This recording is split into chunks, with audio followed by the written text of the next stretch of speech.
Testing. Testing. Is my live stream on? I'm testing.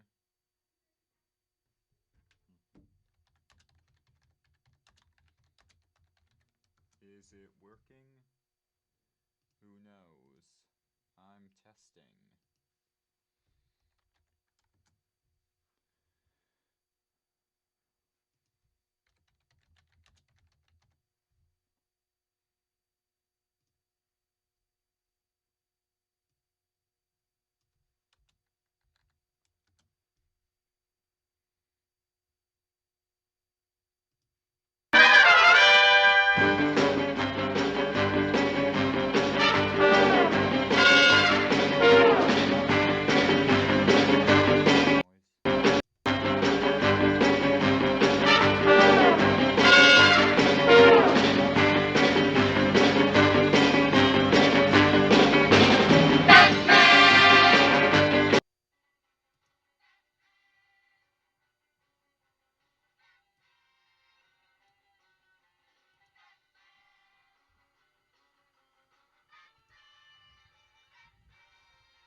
Hello? Okay.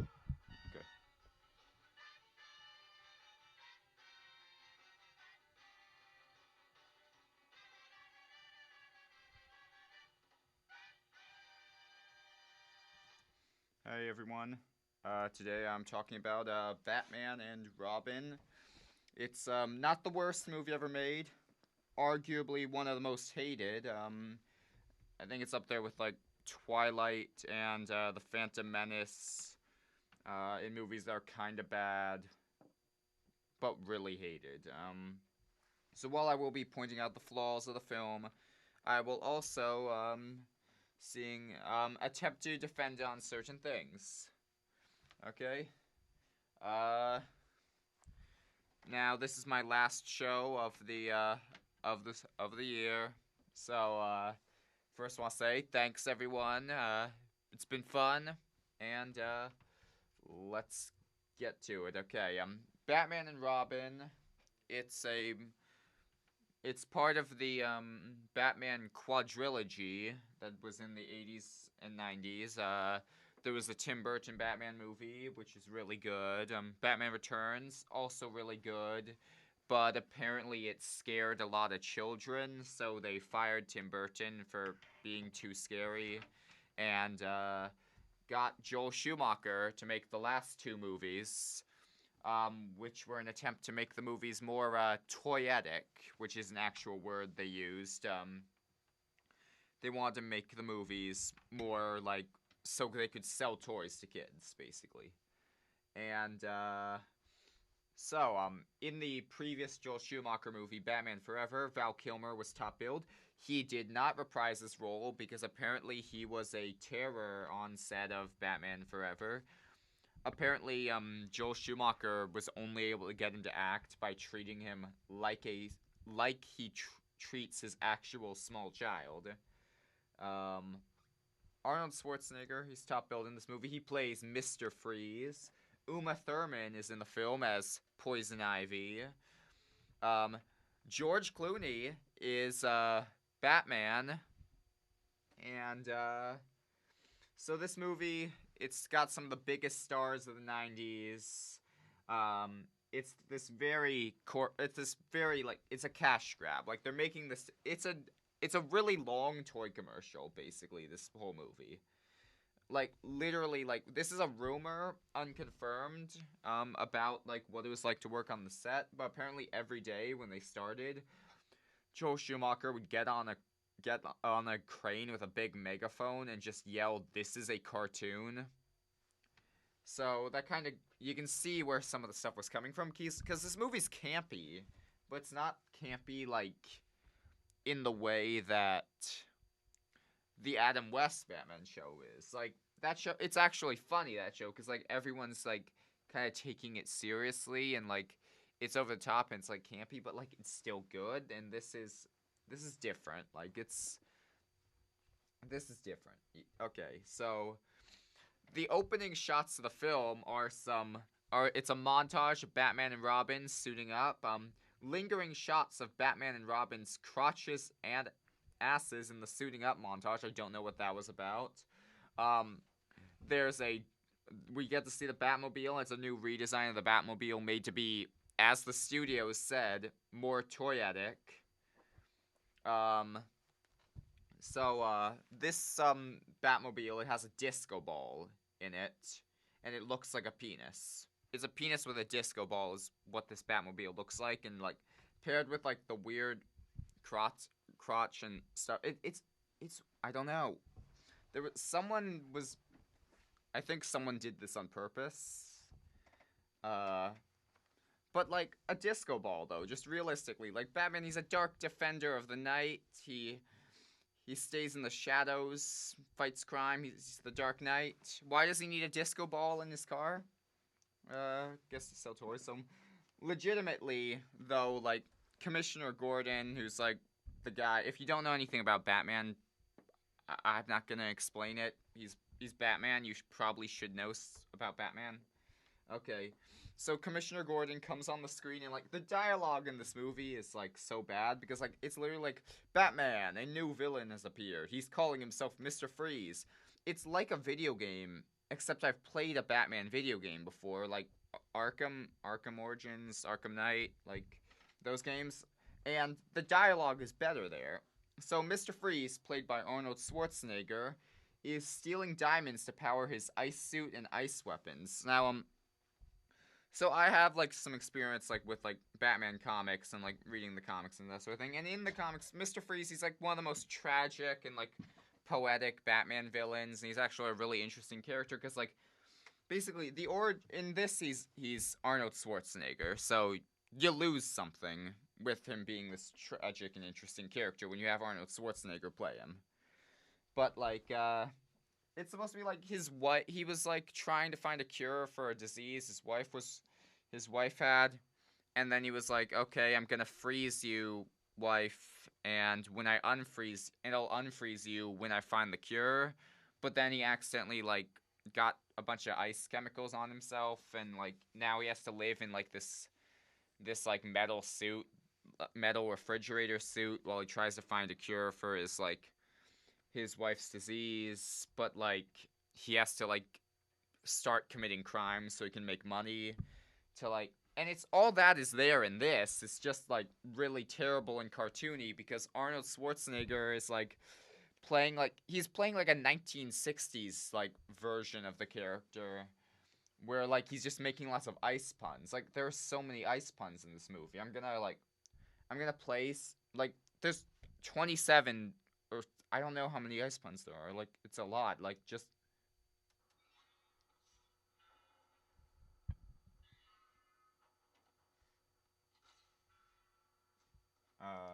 is it working?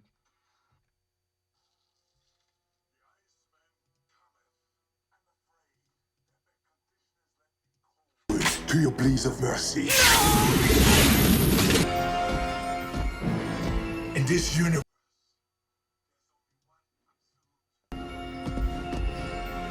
everything freezes. You are not sending me to the cooler. What killed the dinosaurs? The Ice Age! Can you feel it coming? The icy cold of space. Ah! After you're frozen, your icy tomb will plummet back to Gotham.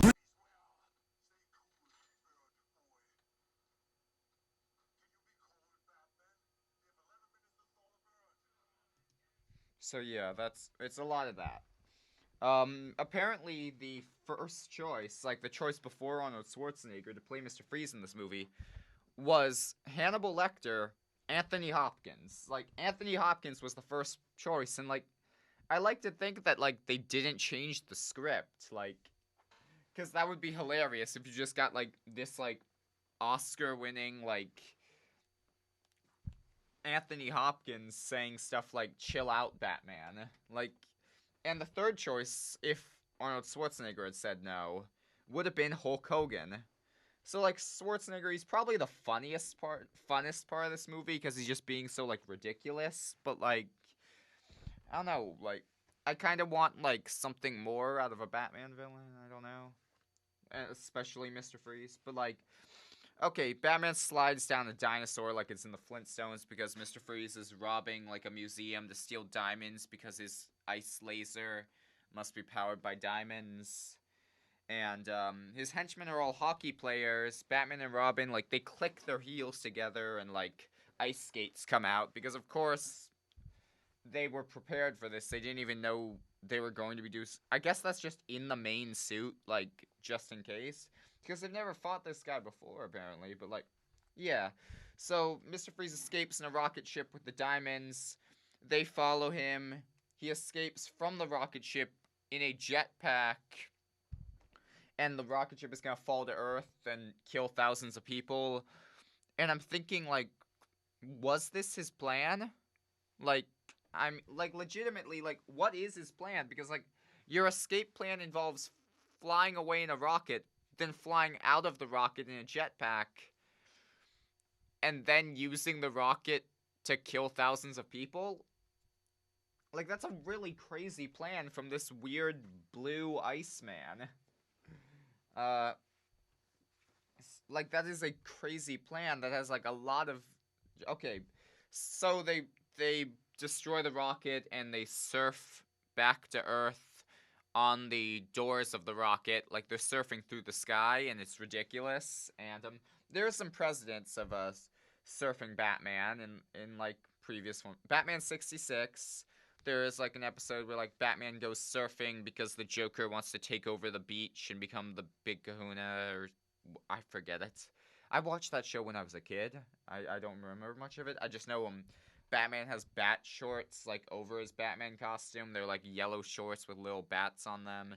And the Joker and Batman have to get into a surfing competition together. And there's shark repellent and so meanwhile in the Amazon rainforest, there's like mad scientist and his assistant Pamela Isley. There's like he's like building Bane. Like Bane, he's like creating Bane using chemicals and stuff to create like this like monstrous like luchador man who's like in this he's just a henchman. Like I have a problem with Bane in this movie because like okay, comic book Bane and Bane in The Dark Knight Rises. Like, if you're trying to figure out, like, who's Bane's supposed to be not in this movie, because in this movie he's just a henchman. Like, he's just like, me Bane, me angry. He's like the Hulk, but, like, Poison Ivy was the second villain in this movie's henchman. And, like, basically, Bane in, like, the comics and, like, the cartoons and, like, the Dark Knight Rises, he's super strong. Like, he's a big hulking guy, but, like, he's also really smart. Like, that's his thing. Like, he's super smart, but also super strong. And in this, they just made him, like, a henchman. But, like, this is the guy who broke Batman's back. And they're doing... Yeah, I get it. They're doing a bit of a disservice, but they could use different character. I don't know. I don't know. Do whatever you want, I guess. But, like, okay. The Ununited Nations. I need to get into that because Pamela Isley, she's a scientist. She discovers her boss, like Jason Woodrue, is selling Bane, who he created, to the Ununited Nations, who are like the United Nations but evil. And they're all really bad stereotypes. There's like a guy in a turban. There's a general. There's a guy in one of those fuzzy hats. There's just a Chinese guy. And it's like, oh, this was made in the 90s. Okay. So yeah, Uma Thurman, she's a good actress, like Kill Bill, like Pulp Fiction, like all that stuff she's great in. Not that good in this, I'm gonna say. Like, she does her part, but like, I never get what her motivation is. Like, she's just like, I'm Poison Ivy. She's very over the top. So George Clooney also is another actor who doesn't have a lot to do here as Batman. I love the actor, but like he has like nothing to do in here. And going back to Mr. Freeze real quick, I just want to say there is this scene in like his secret base, which is like an abandoned ice cream factory. and all of his henchmen are being forced to sing the like Snow Miser song from like that old cartoon, the one that's like stop motion. And like Mr. Freeze, like so when he's in his costume, he's like this big hulking like robot man sort of thing. But apparently at home he's just wearing like polar bear slippers and like a robe and stuff. So like okay. Which would make him warmer. Like I thought his whole thing was like he has to stay really cold. Like okay, you're going with a theme and you're being kind of like jokey, I guess. Okay. So Alicia Silverstone of Clueless fame is in this movie as Batgirl, who is Alfred's niece who's coming to visit. And she doesn't do that well in the role, but I don't think that's her fault because like she's she's good in Clueless. Like she's a good actress. I just think like the movie's like script and like everything about like how you're I don't know, like I think Joel Schumacher was just telling everyone like not to take this seriously. So like it's just everyone's doing a weird performance in this. Like everyone in the entire cast is just doing something weird with their role. So Alfred is dying of a rare disease and his niece wants to help him like retire by doing secret drag racing in like the city on her motorcycle and yeah, and there's like okay, I should mention everything is neon in this movie. Like Gotham City in this movie, it's all like neon and like giant statues and like it's insane. Like and it's just like there's like neon gangs, they're like dressed as skeletons but neon and like okay. So Poison Ivy, Uma Thurman's character, her origin basically she gets doused with chemicals like Mr. Freeze, except her chemicals make her into a plant person instead of an ice person. You know, Bane also gets chemicals and like turns into a super strong person, so it's just kind of every single character in this movie just it's like chemicals. Like it's like the laziest way to like make someone like a villain. And did I mention the bat suit has nipples? Like it's the bat costume and it like has like nipples and like abs and stuff and it's I don't know what the who like was the production designer, but like so much stuff in this movie is just really weird with like its design and like I have no idea what they were going for. Okay, and so Bane and like Poison Ivy they go to Gotham City. They want to like uh I don't. They want to. Their goals are basically kill everyone on Earth um and kill everyone on Earth. That's their goals. Kill everyone on Earth and replace them with plants. Are the basic goals. Okay. Which I okay. Um. So there's a bit. There's some Batman. Not Bruce Wayne. Like, not Bruce Wayne, usually you've got as, like, the socialite character who's, like, going to all these events and, like, fancy dinners and stuff. But no, in this movie, it's Batman who's going to all these fancy events and dinners and stuff. And I have no idea what that's about. Like, okay. Okay. So, yeah, there's like a, Poison Ivy makes her big debut when she arrives in a pink gorilla costume and then does a striptease where she reveals she's not a pink gorilla but a lady. Okay, so Poison Ivy and Mr. Freeze will team up because Mr. Freeze gets caught by Batman. And then, like, Bane and, like, Poison Ivy break him out of Arkham. The evidence locker in Arkham actually has, like, a callback to the previous movies because it's got, like, the costumes, so, like, some of the former villains and stuff from previous movies, which I thought was kind of cool.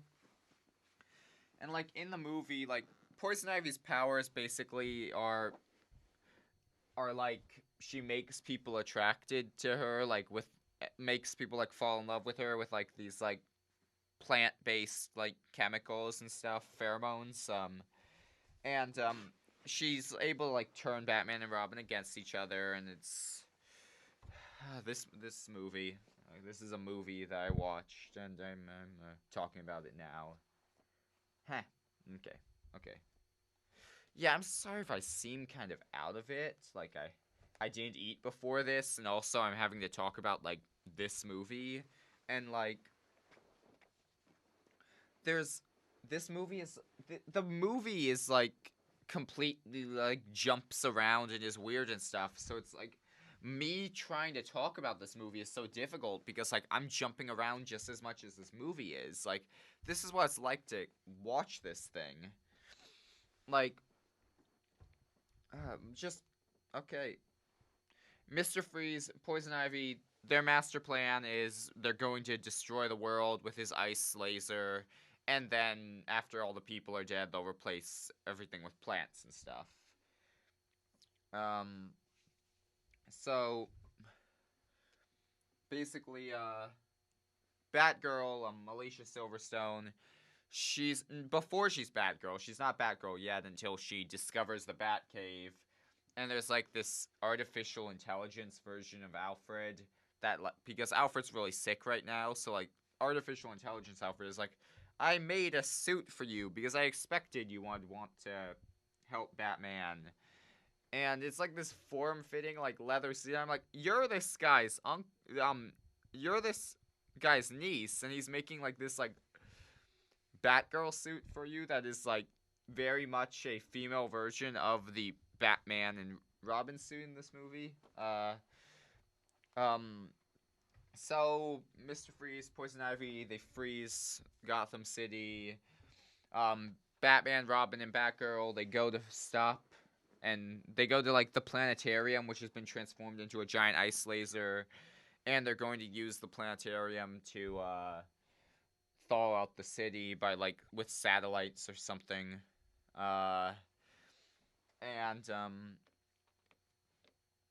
Basically they heat up the city, they unfreeze everyone, they defeat Bane, who's like surprisingly really easy to beat, like this giant like powerhouse. It's like there's a tube going into like the back of his head that pumps chemicals. You just have to kick the tube. Like it's not even in there well. Like it just fell out like with a single like kick. Like it's not like I mean that guy was really easy to defeat. And Poison Ivy, you've just got like she's got to kiss Robin. It's previously established that if she kisses someone, they die. But he has plastic, like, lips. His lips are plastic, like, and he pulls off the plastic lips to reveal his real lips, and then, like, Batgirl fights her and, like, kicks her into a flower, and then the flower eats her. Because also, the flowers she's creating aren't, like, normal flowers, they're, like, flowers mixed with snakes. Which is a thing in this movie. Okay. It's a thing in the comics too, but like this movie doesn't do anything from like the comics well. It just kind of does okay. Mr. Freeze is defeated. They thaw out the city, and Mr. Freeze kind of gets a redemptive arc because he was doing all this like teaming up with Poison Ivy and destroying the world because he thought his wife was dead and Batman had killed his wife, but turns out Poison Ivy actually tried to kill his wife, and his wife isn't dead, she's still alive, but is still frozen and stuff. But yeah, there's some obvious rubber icicles in like the freezing of the city scene, which was kind of funny. Mr. Freeze has a redemption arc where he gives back, because it turns out that Alfred has the same disease that his wife has, and like he's cured like stage 1 of the disease. He's trying to cure like stage 5, which is what his wife has, but he gives Batman like the cure for stage 1 to save Alfred. Alfred's cured and he's okay. Batman, Robin, and Batgirl are all together. And oh, I should mention like the reveal of like Batgirl being like, because Batman and Robin, they don't know who Batgirl is at first. They don't know she's Barbara, and like the reveal is like Barbara comes up to them and she's like, "Oh, hi, I'm Batgirl," and like, and Batman is it's like, Batgirl, that's not very PC. What about Bat Person? And then she's like, "No, it's me, Barbara," and I'm like, she had like less than an inch of her face. She has a domino mask. Like, Batman's supposed to be the world's greatest detective, and he can't figure out a domino mask. But I guess that's more of like it's a Clark Kent like glasses thing, so I'll let that one slide. But like, the really interesting stuff about this movie is the behind the scenes stuff, because like, apparently, Joel Schumacher, he wanted to make like a dark and gritty like Batman Year One movie, which is like Batman Year One. Like, if you don't know what that is, like, it's like the Batman like becoming Batman. It's like his origin story in like this gritty like crime ridden like 1980s New York style Gotham. And it's like he's not fighting any supervillains. It's like the mafia and corrupt cops are like the villains. And like I feel like that would have been like so much cooler than like whatever this was. But like when he pitched that to the studio was just immediately, no, you can't do that. We need to sell toys. And but yeah, though, he also had a pitch though for a movie that was like, because when the dailies were being sent to the studio, like while this movie was being filmed, like the studio was really happy with this. Like no one expected this to be like a hated, like huge, like box office bomb, but it was.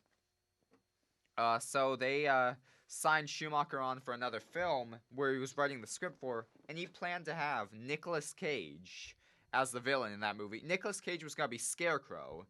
And I kind of wish we had gotten that movie, because that would have been like really interesting. Because like apparently it was like Scarecrow, played by Nicolas Cage, uses his like fear toxin on Batman, and Batman's gonna like will hallucinate all of the previous villains from the Batman franchise. Like that was what they were going to do. Like they were gonna bring back Jack Nicholson and like Danny DeVito as the Penguin and like Michelle Pfeiffer as Catwoman, and then they were gonna get like. There was gonna be like cameos from like all the previous villains in like this crazy like scene that Joel Schumacher had planned using with like the fear toxin, and like Man-Bat and Harley Quinn were going to be in that movie. And like if this film had been successful, I don't think we would have gotten like the Nolan Batman movies.